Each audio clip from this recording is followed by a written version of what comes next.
Cybernetic Spawn. Tell me that doesn't sound cool. Cybernetic Spawn.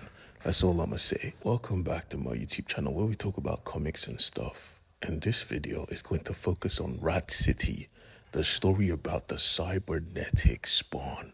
And it is very, very gruesome and cool, like a spawn should be. And please, if you're lost or confused in any way, go check out my Rat City playlist. It is very, very simple to follow. Now, let me introduce you to Spawn 2099. Nah, I'm just kidding.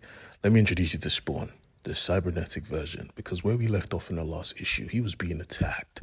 His best friend had just died right in front of him, and he was overcome with so much rage, he unknowingly summoned the Spawn armor like a venom symbiote, and it encased him in this hard as hell armor that could not be pierced by bullets.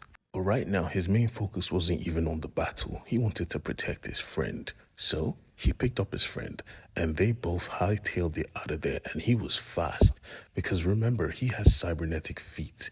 He was moving like the Flash, and when he got out, he checked on his friend. He was unresponsive. He called for help, but no one was there. He wanted to help his friend, so foolishly he ran in the middle of the goddamn street. I mean, who does that? Everyone was saying, "Get out the way, weirdo." Taxis shouting at him, calling him a freak, giving him the middle finger. He had only one choice: adapt or die. So he ran straight into the shadows. And this is when he finds out he has the ability to shadow walk. Give me a minute, I'll explain. But for now, the medics were cleaning up the lab when the doctor saw a phone ringing. He answered the call and found out it was one of his former lab techs. Apparently, they were working together, and he wanted him back because he knew that he was leaking company secrets that the world is not ready to know. He wanted this person tracked down, but thank God Quinlan was smart enough to ditch his phone. But right now, his main goal was the Spawn character. He wanted him now. Jumping out of the shadow, we find out that this shadow doesn't go where he wants. For some reason, it brought him to the cemetery. His friend wasn't dead, or at least not yet. But right now, he wanted to go to the hospital, but it was too late. At this very moment, he could feel the life force from his friend slipping away. And all Reese could say with his final breath was, "Protect Quinlan. Find Quinlan." This man who had literally given up his human hands for Peter was dead.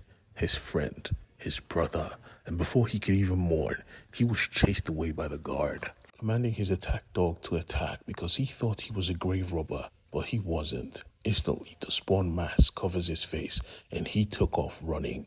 Like I said, he is fast. Jumping straight into the shadows, he popped out at another location, and this time he notices his face.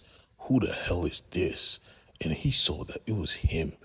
Instantly, he wanted everything done. He cracked the glass, grabbing shards, but the suit protected his wrist. The suit protected his gut. Matter of fact, the suit protected his face.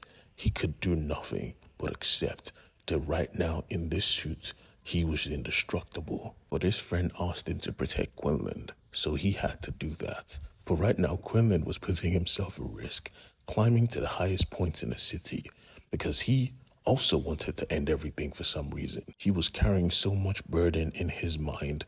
This was the only option. This was the only way to find peace. Peter had gone back to his apartment though, where he was tracked. He asked to be left alone, but they wanted the attack, and they were comfortable ripping him apart to get it because instantly they took his door down, but he was gone. This guy was quick. Looking through his room for clues, they found out he was an ex-soldier. Most people do not like attacking ex-soldiers, but this was their job. They tracked him to the roof and they gave chase. They found him about to jump at the side of the building, but he didn't. They were about to bind him up, and he was about to let them till he realized, "Man, I'm a soldier." Taking out this one guard was easy work. But then the demon started to call. The rage started to build up. The suit started to become. Before he knew it, he was the Spawn again, and Backup had appeared. They asked him to put his hands up, and he simply said, "No," encasing himself in the Spawn armor. They let off some shots, but there was no point. He simply just jumped off the building, and like Spider-Man, the tentacles did all the work. He was realized he was Spawn. They had failed in capturing this fugitive and they had to report back to the doctor. The doctor didn't take it well. He said, put a bounty on his head. Tell the world he's a mass killer. I want him now. But we see that the frustration wasn't for him. No, it was for the chairman. He had to report to someone after all. And finally, the shadows finally took Spawn where he needed to go. He was standing right next to Quinlan like the Batman. And he was scary low-key. But Quinlan didn't care. He was about to end it all before he noticed Spawn's presence. Spawn made it clear that I don't want to hurt you, but he said, I saw you on the cameras. I saw you taking his body. But Peter put the mask away and said, Reese was my friend. Reese was my brother. They shot him, and I took him and escaped. It wasn't my doing. And I swear to you, blood will spill. But for now, come to me. Step away from the ledge. Quinlan didn't listen though. He was going through it. And Peter made it clear that I've experienced PTSD as well. It hurts in so many ways. You feel alone. But the boy wasn't listening. Something was eating him inside. A secret he wanted to let out. This is when we find out the big reveal. Every single tech that has been causing soldiers to black out wasn't done by mistake.